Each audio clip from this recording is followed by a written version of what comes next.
Assalomu alaykum YouTube kuzatuvchilar, Minglik O'rol. Bizlar ham vaqtida Xudoy nasib qilsa deb shu pul bo'lmagan o'sha mahal yuridistika institutiga kiramiz degandim. Lekin shu iqtisodiy qiyinchilik tufayli topshirishga ham imkon bo'lmagan, mablag' bo'lmagan. Hozir biz farzandlarimizni o'shanga kirgizishga nasib bo'lsa harakat qilamiz deyapmiz. Bilmadim, bu xalq tomonidan qanday fikr bildiriladi. Bu 1991-yil adashmasam Vazirlar Mahkamasining qarori bilan 15-avgust kuni adashmasam tashkil topilgan.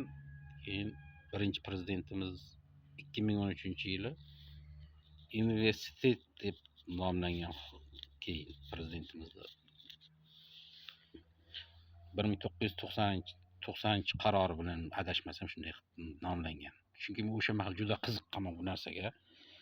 Shunga yonimda qolgan. Bizni farzandlarimizni o'shanga kirgizsak, bilmadim, kambag'alni bolasi xalq uchun xizmat qilishini qilsa kerak-ku, lekin nima deydi? Shu yuqori mansabga ishlayladimikan? Qo'yadimikan kambag'alni bolasiga, yo yana kambag'alni bolasi hech qanday uchastkovoy bo'ladimikan? Boyli bolalar prokuror, sudyalar bo'lsa-yu, bizni farzandlarimiz oddiygina nima deydi? Hech qilmasa advokatura ochib yo boshqa qiladimi degan. Bizni o'zimizda qiziqish bo'lgan, shunga farzandlarimizga ham endi ilmi borlarni shunga qo'yish niyat bor. Bilmadim, endi xalq uchun, yurt uchun xizmat qiladigan farzandlar farzandlarimiz qiladimi degan umidda qilyapmiz. Bilmaydim. Boy-boyga boqadi, soy-soyga oqadi deb yana nima deydi, boyli bolalari sudda, prokuraturada,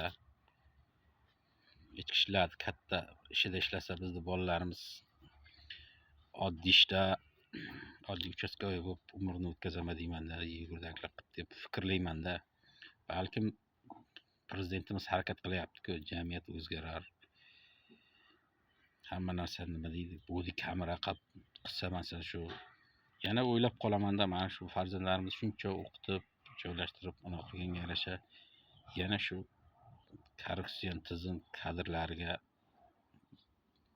yaqinlashib, shu nima deydi, bolalari o'qisa, boshqa narsa qilsa,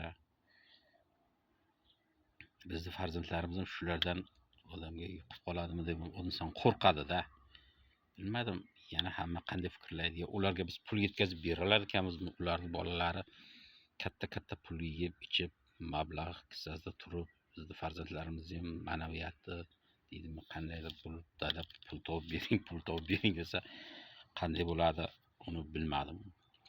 Hozirdan tasavvur qilishim qiyin. Sizlar qanday fikrdasizlar bilmadim. Shunday har bir insonning o'zining orzusi, niyati bo'ladi.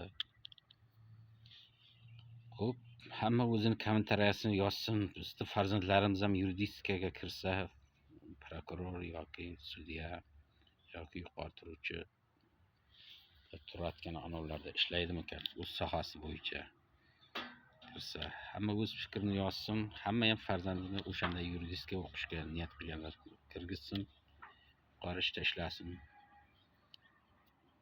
Hamma o'z fikrini yozsin. Kim qanday fikrga ega ekan, men shunga qiziqib qoldim-da. O'z shaxsiy fikrlaringizni yozingizlar. Kommentariyaga a'zo bo'lishni unutmangizlar. Sizlar Minglik O'rol kanalini ko'ryapsizlar. Bu kanalga a'zo bo'lishni unutmangizlar.